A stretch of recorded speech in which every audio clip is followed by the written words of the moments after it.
নমস্কার বন্ধুরা, আমি অনুরাধা আরেকবার এসছি মনের মধ্যে বাংলার একটা নতুন ভিডিও নিয়ে। আর এবারও আবার আমি বাংলা সাহিত্যের কিছু জিনিস তোমাদের সঙ্গে ভাগ করে নেব বলেই এসেছি। আর এবার একটা গল্প এনেছি। এই বইটা বহুরূপী, এর থেকে আগে একবার একটা গল্প পড়েছিলাম সুকুমার রায়ের লেখা।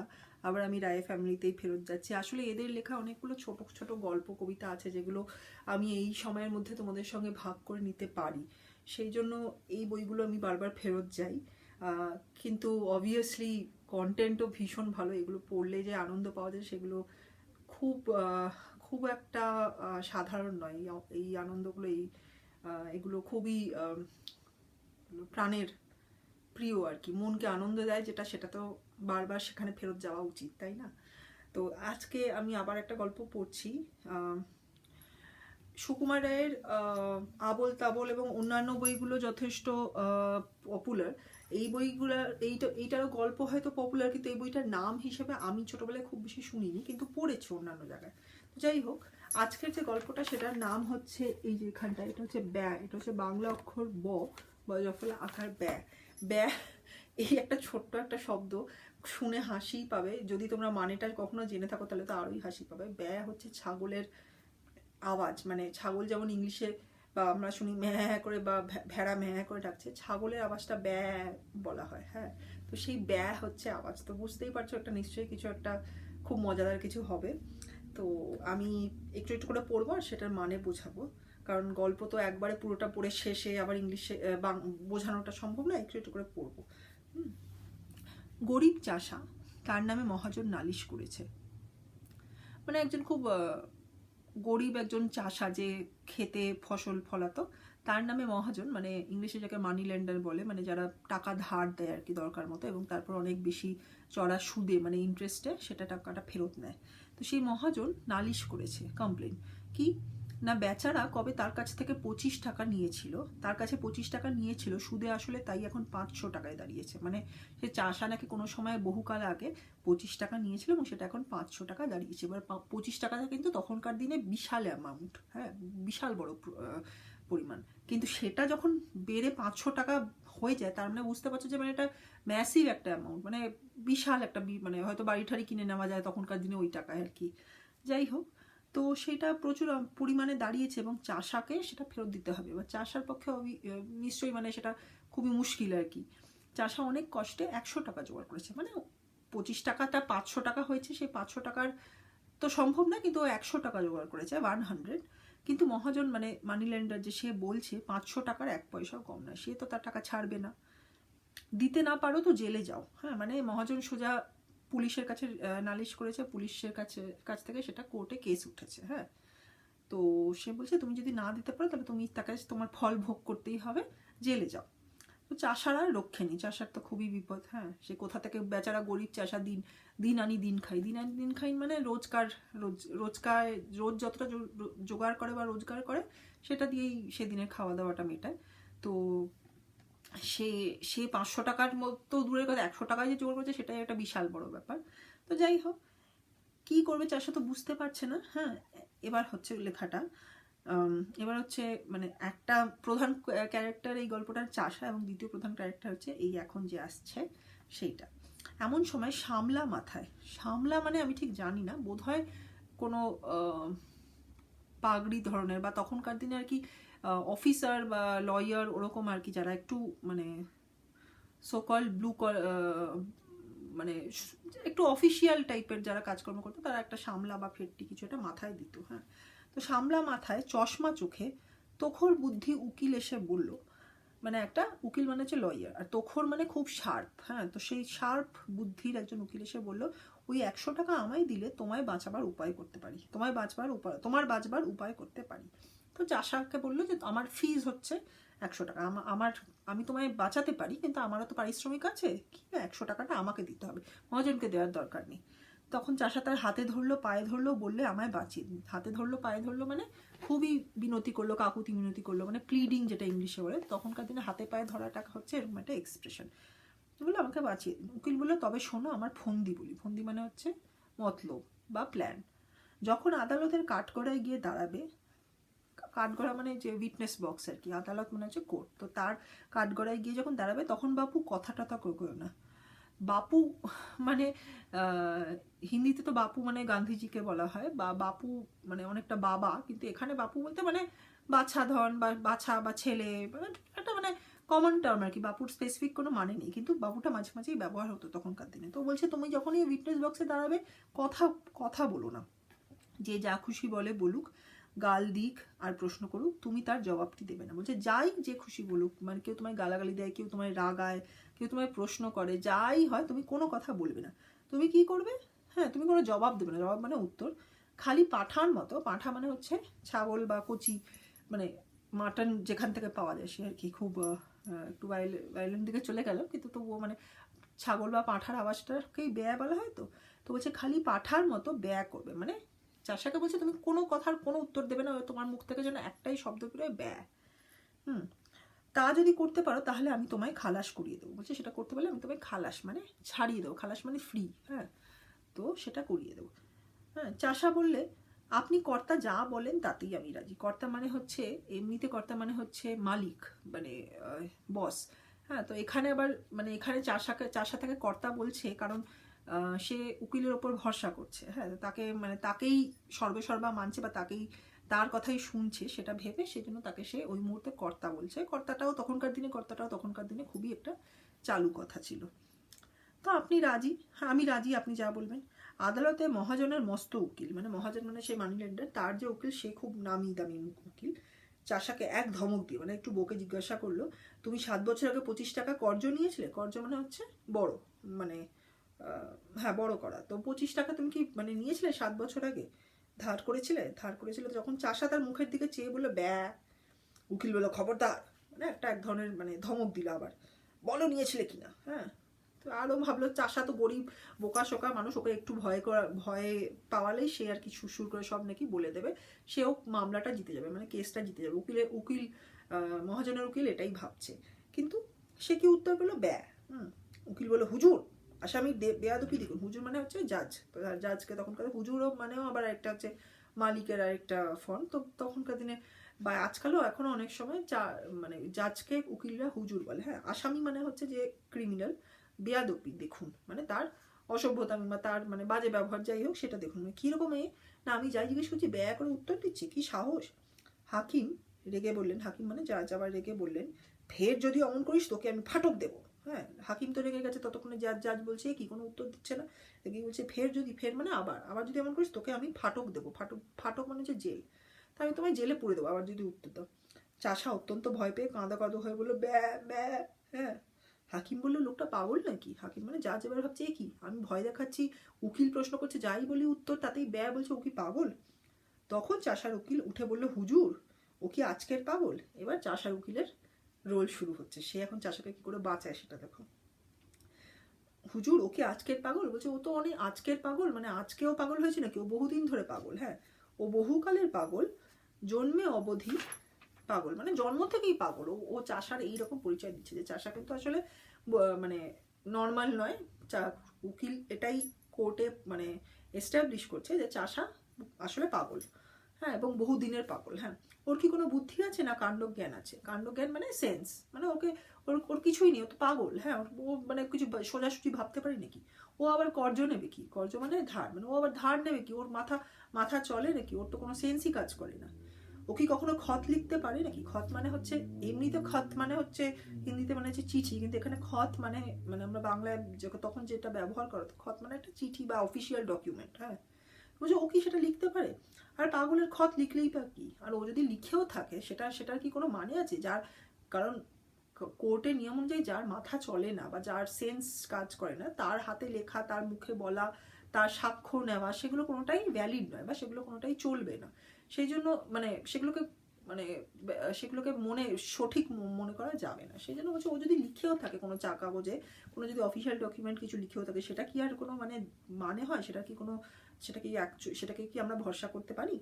দেখুন দেখি হতভাগা মহাজনটার কাণ্ড দেখুন, হতভাগা মানে পাজি, তো মহাজনটার কাণ্ড দেখুন, মানে ও কি করেছে দেখুন। মহাজন মানে ইচ্ছে করে জেনে শুনে পাগলটাকে ঠকিয়ে নেওয়ার মতলব করেছে। মানে সে মহাজন এত পাজি, সে ভেবেছে পাগলটা থেকে যদি কোনোভাবে তাকে দিয়ে তার কাছ থেকে 500 টাকা আদায় করা যায়। হ্যাঁ, ঠকিয়ে নেওয়ার মানে চিট করা। তো সে ইচ্ছে করে নাকি পাগলটাকে ঠকিয়েছে। হ্যাঁ, জেনে শুনে করেছে, মানে সে মহাজন নাকি সে জানতো যে পাগল, তাও তাকে দিয়ে এই অফিসিয়াল ডকুমেন্টটা সাইন করেছে, তাকে সে নাকি ধার নিয়েছে, এরকম একটা মিথ্যে ডকুমেন্ট নাকি এই মহাজন বানিয়েছে, মানে মানি লেন্ডারের দোষ। আরে ওর কি মাথার ঠিক আছে? এরা বলেছে এইখানে একটা আঙ্গুলের টিপ দে, পাগল কি জানে সঙ্গে টিপ দিয়েছে, এই তো ব্যাপার। টিপ মানে হচ্ছে এই আঙ্গুল, আগেকার দিনে যারা লিখতে পারতো না তারা টিপ সই করতো। টিপ সই মানে যেহেতু লিখতে পারতো না, সই করতে পারতো না, এখানে লাগানো হতো, মানে কালি লাগানো হতো, এবং সেটা কাগজের উপর এরকম করে চেপে দিত। টিপ, এই যে আঙ্গুলের টিপ, সই, সই মানে হচ্ছে সিগনেচার। তো ওকে বলেছে, এবং সেটা যেহেতু সবার আঙ্গুলের ছাপ আলাদা, তাই এটাকেই সই হিসেবে ধরা হতো, যারা অশিক্ষিত, যারা লেখাপড়া জানতো না তাদেরটা। এটা আগেকার দিনে, এখনো বহু ক্ষেত্রে বহু জায়গায় আর কি, যেখানে যারা পড়াশোনা জানে না তাদের ক্ষেত্রে এটা আনফর্চুনেটলি সবাই তো আর এখনো শিক্ষিত হয়ে উঠতে পারেনি, নিজের নামটুকু সই করার মতো অবস্থায় আসেনি আমাদের, এমনই দুর্ভাগ্য দেশের। যাই হোক, তো ও বলছে এখানে একটা আঙুলের, মানে উকিল এটাই মানে বোঝানোর চেষ্টা করেছে যে মহাজন নাকি বলেছে কোথাও একটা আঙুলের টিপসই দে, পাগল কিছু না বুঝে সেখানেই টিপসই করে দিয়েছে বা টিপ দিয়েছে, ব্যাস। সে নাকি কর্জ নিয়েছে বা সে নাকি ধার নিয়েছে, মানে সে নাকি খত লিখেছে, মানে তাকে দিয়ে একটা এরমভাবে মহাজন ভুল করে একটা অফিসিয়াল ডকুমেন্ট সই করিয়ে নিয়েছে নাকি। হ্যাঁ, দুই উকিলের ঝগড়া বেঁধে গেল। হাকিম খানিক শুনে টুনে বললেন মোকদ্দমা ডিসমিস। হ্যাঁ, তো এবার চাষার উকিল আর মহাজনের উকিল খুব ঝগড়া করছে, বলছে হ্যাঁ মোটেও পাগল নয়, আর ও বলছে না দেখুন না পাগল, ও তো খালি ব্যয় ব্যয় করছে, এইসব করে ঝগড়া টগড়া হয়েছে। হাকিম একটু শুনে টুনে মানে জাজ সে গল্পটা মানে ঘটনা শুনলো, শুনে বললো মোকদ্দমা ডিসমিস, মানে কেস ডিসমিস, মানে এটা কোনো কেসই না, এটা হতে পারে না, লোকটা পাগল, অতএব এই কেসটা খাটে না। হ্যাঁ, তাই এবার মহাজনের তো চক্ষু স্থির মানে চক্ষু স্থির মানে স্টিল, মানে চোখ স্টিল হয়ে গেছে, মানে সে আর কি কিছু ভাবতে পারছে না, এরকম চক্ষু স্থির মানে সে বেসিক্যালি বলতে চাইছে সে স্পিচলেস, মানে সেই মুহূর্তে তার মাথা চলছে না আর কি। হ্যাঁ, সে আদালতের বাইরে এসে চাষাকে বললে আচ্ছা, মহাজন দেখলো যে আচ্ছা চাষা তো একটা ভালো ফন্দি করেছে, এবার তার 500 টাকা তো দূর, মানে তার কোনো টাকাই হলো না, তারই ক্ষতি হলো। এবার ও ভাবলো যদি কিছুভাবে টাকাটা তার কিছু আদায় করা যায়, তো 25 টাকা তো লস গেল, কিছুই আসছে না, না এটা তো হওয়া যাবে না, একটু চেষ্টা করি চাষার কাছ থেকে যদি কিছু আদায় করা যায়। বাইরে এসে বলছে আচ্ছা না হয় তোর 400 টাকা ছেড়েই দিলাম, ওই 100 টাকাই দিই। চাষাকে বলছে যে এবার ঠিক আছে ছেড়ে দাও, আমি আর 500 টাকা আশা করছি না, আমি 400 টাকা ছেড়ে দিলাম, 100 টাকাটা তো আমাকে ফেরত দে। চাষা বললে ব্যা। হ্যাঁ, মহাজন যতই বলে যতই বোঝায়, চাষা তার পাঁঠার বুলি মানে হচ্ছে আওয়াজ, হ্যাঁ, বা যেই সাউন্ড আর কি। তো বলছে মহাজন কিছুতেই ও সেই পাঁঠার বুলি আর কি, মানে ব্যয় বলা ছাড়ছে না। তো মহাজন রেগে মেগে বলে গেল দেখে নেবো আমার টাকা তুই কেমন করে হজম করিস। হ্যাঁ, আমরা যেমন মানে হজম করা, টাকা তো আর কেউ হজম করে না, কিন্তু তখনকার দিনে এটাও আবার একটা কথার ধরন, যে তুমি কি করে আমার টাকাটাকে ভোগ করছো বা এনজয় করছো, সেই ব্যবহার করছো, তো সেটাকে হজম করা বলে, হাউ ইউ ডাইজেস্ট ইট। এটা তো মজাদার একটা কথা, কিন্তু এটা তখনকার দিনে কথা এটা চলতো আর কি। তো অনেক চেষ্টা করে মহাজন মানে হার মেনে চলে গেল রেগে মেগে। চাষা তার পোটলা মানে হচ্ছে ব্যাগ আর কি, যেটা ছোট কাগজের কাপড়ের একটা মোড়া জিনিস, যার কাপড়ের একটা মানে পোটলাকে ইংলিশে হিন্দিতে পটলি, মানে ছোট একটা কাপড় যার মধ্যে সে তার জিনিসপত্র, হয়তো কিছু খাবার নিয়েছে, হয়তো কিছু টাকা নিয়ে এসছে, যাই হোক এসব নিয়ে এসছে। তো সেইটাকে নিয়ে ও গ্রামে ফিরতে যাবে চলেছে, এমন সময় তার উকিল এসে ধরলো যাচ্ছ কোথায় বাপু, আমার পাওনাটা আগে চুকিয়ে দিয়ে যাও। এবার চাষার উকিল দেখেছে চাষা পালাচ্ছে, চাষার কাছ থেকে এসছে, বলছে আমার পাওনা মানে আমার যেটা পাওয়ার কথা, হ্যাঁ ইউ ও মি সামথিং, তাই তো, মানে তুমি আমার কাছে যেটা, মানে আমার কাছে আমার যেটা পাওয়ার কথা সেটা তো চুকিয়ে দিয়ে যাও, সেটা তো মিটিয়ে দিয়ে যাও, মানে আমাকে সোজা কথা আমার টাকাটা তো আমাকে দাও। 100 টাকা যে রফা হয়েছিল, মানে রফা মানে ঠিক, হ্যাঁ, তো 100 টাকা যে ঠিক হয়েছিল বা রফা হয়েছিল, এখন মোকদ্দমা তো জিতিয়ে দিলাম, মানে কেস তো তোমায় জিতিয়ে দিলাম, মানে তোমাকে তো কোনো টাকা দিতেই হলো না। চাষা অবাক হয়ে তার মুখের দিকে তাকিয়ে বললো এইবার হচ্ছে আসল খেলা। এতক্ষণ অবধি তো চাষা তার বুলি আউড়ে 100 টাকা বাঁচিয়েছে, হ্যাঁ, কিন্তু কথা তো হয়েছিল উকিলকে দেবে। এবার চাষা এখানে তার বুদ্ধি প্রয়োগ করে বলছে, উকিলকে উত্তর দিচ্ছে উকিল বললো বাবু হে ওসব চালাকি খাটবে না, টাকাটি এখন বের করো। উকিল ভাবছে আরে আমি ফন্দিটা দিলাম, আমার কাছে আবার ফন্দিটা অ্যাপ্লাই করছে, আমার কাছে এই ফন্দিটা খাটাচ্ছে, এটা হয় নাকি? বলছে ওইসব চালাকি আমার কাছে করো না, আমার টাকাটা বার করো। হ্যাঁ, চাষা বোকার মতো মুখ করে আবার বললো উকিল তখন ভালোভাবে বললো, রেগে মেগে বললো, উকিল তাকে নরম মানে ভালোভাবে বললো গরম অনেক কথাই শোনালো, কিন্তু চাষার মুখে কেবলই ওই এক জবাব। উকিল বুঝলো যে আরে চাষা তো কিছুতেই মানছে না, যেভাবেই হোক, ভালো কথায় হোক খারাপ কথায় হোক একটু বোঝানোর চেষ্টা করি, কিছুতেই শুনছে না। চাষার মুখে কেবলই এক জবাব। তখন উকিল বুঝলো যে এই রে, তাহলে আমার 100 টাকাটাও গেল, এদিকে আমি অকারণ খেটে মরে চাষাকে কেসে জিতিয়েও দিলাম। তখন উকিল বললো হতভাগা গোমুক্ষু, হতভাগা মানে পাজি, গোমুক্ষু মানে বোকা, মুক্ষু মানে হচ্ছে যে পড়াশোনা জানে না, আসলে মুখ্য মানে বোকা, কিন্তু গোমুক্ষু মানে মোটামুটি যা জানি আমি যে পড়াশোনা জানে না, অশিক্ষিত। হ্যাঁ, পাড়া গিয়ে ভূত, হ্যাঁ পাড়া গিয়ে ভূতটাও আবার একটা মানে গ্রামের অশিক্ষিত ভূত, এরকম একটা। পাড়া মানে হচ্ছে, পাড়া গিয়ে মানে হচ্ছে গ্রাম, গে মানে হচ্ছে গে বা গা মানে হচ্ছে গ্রাম, তো পাড়া গে মানে হচ্ছে গ্রামের ভূত, মানে গ্রামের একটা মানে সাধারণ লোক আর কি। তোর পেটে এত শয়তানি কে জানে, আগে যদি জানতাম তাহলে পোটলা শুদ্ধ টাকাটা আটকে রাখতাম। আমরা তো পোটলার মধ্যে 100 টাকা আছে, যদি জানতাম যে তুই আসলে এতটাই শয়তান তাহলে ওইটা টাকাটা আগে থেকেই আটকে রাখতাম। বুদ্ধিমান উকিলের আর দক্ষিণা পাওয়া হলো না। দক্ষিণা মানে তার ফিস বা পারিশ্রমিক, সেটা আর পাওয়া হলো না। মানে একটা ব্যয় দিয়ে কি করে একটা চাষা, প্রথমে সে সেটাকে অ্যাপ্লাই করে মহাজনের থেকে বাঁচলো, তারপরে চাষা উকিলকেও, উকিলেরটা মানে এটাও আর কি পারিশ্রমিকটাও বাঁচিয়ে দিল, সে তার পুরো টাকাটাই লাভ করলো। এই হচ্ছে আসল বুদ্ধির খেলা। তো এবার যা করি, এবার প্রতিবারের মতো এবার আমি একটুখানি ইংলিশে বুঝিয়ে দেবো। এবার আজকে আমি একটুখানি ইংলিশে লিখে রেখেছি যাতে তাড়াতাড়ি হয় আর কি। তো আমি এবার শুরু করছি ইংলিশটা। So once again I've come back with another treasure from the vast ocean of Bengali literature. I got back to Sukumar Ray, one of the Ray family who's gifted us amazing poems and prose too. Huh? Today I've come with a story called Bear. This is the story here. Okay, so this is from the book Bohurupi again. Bohurupi means chameleon, so the different colors and different varieties of stories, I think. So that's why the name Bohurupi. So this story is called Bear. It's the sound made by a goat in Bengali and how that becomes a decisive factor in the life of a poor farmer and a lawyer. So there's this poor farmer who had borrowed rupees 25 from a money lender. In those days, even rupees 25 was a huge amount. But imagine if that amount with interest accrued over a period of time reaches 500. So that 500 would be a huge amount. Okay, in those days, nothing today, I understand, but in those days 500 would be a treasure actually, and for a poor farmer to arrange it would be almost impossible. So the farmer had tried a lot and managed rupees 100, which was also a huge amount, but no question of getting 500. Even 100 was so tough for him, but it's probably all his saving, and he could not get anything else anymore. So that's the most he could acquire, and he wanted to give that, but the money lender said you have to give me either 500 or you go to the jail. So there's a court case, and at the court hearing, a very intelligent lawyer comes and tells the poor farmer that if he pays the lawyer rupees 100 as his fees, the lawyer will save the farmer. Now the farmer agrees because he has no other way. So he's like, he really pleads and tells the lawyer, please save me. Yeah. So then the farmer then the lawyer advises that whatever is told to you in the court, whether you are questioned, whether you are scolded, whatever happens, you don't answer, you don't say a single word, just just say bear. That is the sound of a goat to anything that is spoken to you. Don't utter anything else. So the farmer does that exactly, and initially everybody is confused, and the lawyer of the money lender, then the judge, everybody is like really first angry, but then they decide, is the person mad?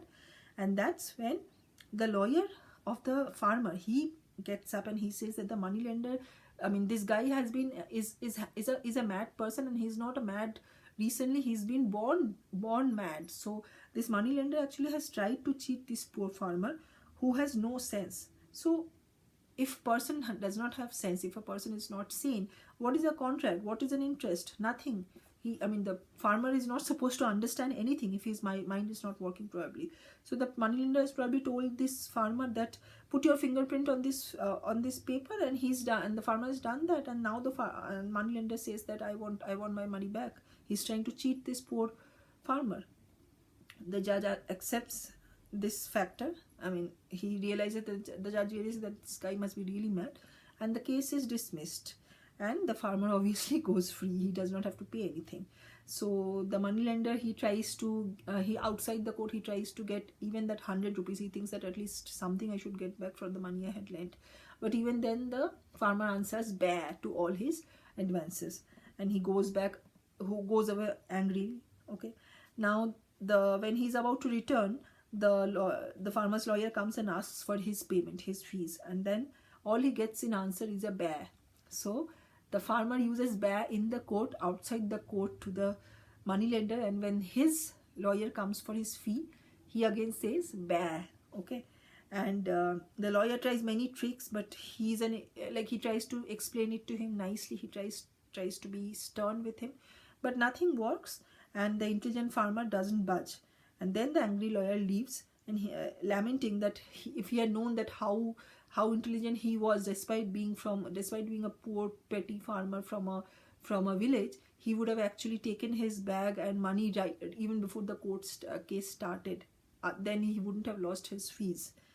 And that's how the farmer, doesn't have to pay anything to the lawyer or the moneylender. So that's how one single word, "bear," the sound of a goat, saves this farmer this entire ordeal. So that's how this story ends, like how one word, "bear," becomes a decisive factor, and how ultimately the farmer turns out to be the most intelligent. So this is how this funny story ends. And আমি এইখানেই গল্পটা ইংলিশেও শেষ করলাম, বাংলাতেও তো বলে দিয়েছি। কিছু জানতে ইচ্ছে করলে, কিছু বলতে ইচ্ছে করলে আমাকে প্লিজ জানিও কমেন্টে, ভালো লাগবে। আর আশা করি খুব তাড়াতাড়ি পরে আসবো আর একটা ভালো গল্প বা কবিতা নিয়ে। এখনো ভাবিনি, কিন্তু আরেকটা কথা, সবে পুজো গেল, লক্ষ্মী পুজো গেল, সবাইকে বিজয়ের অনেক অনেক শুভেচ্ছা। সবার সামনের বছরটা ভালো কাটুক। আশা করি সামনের বছর পুজোটা সবাই এই প্যান্ডেমিক কাটিয়ে ভালোভাবে মন খুলে প্রাণ খুলে এনজয় করতে পারবে। আর আসি এবার, আবার যেটা বলবো যাওয়ার আগে, LSSC, like, share, subscribe, comment. সবাই ভালো থেকো, টাটা।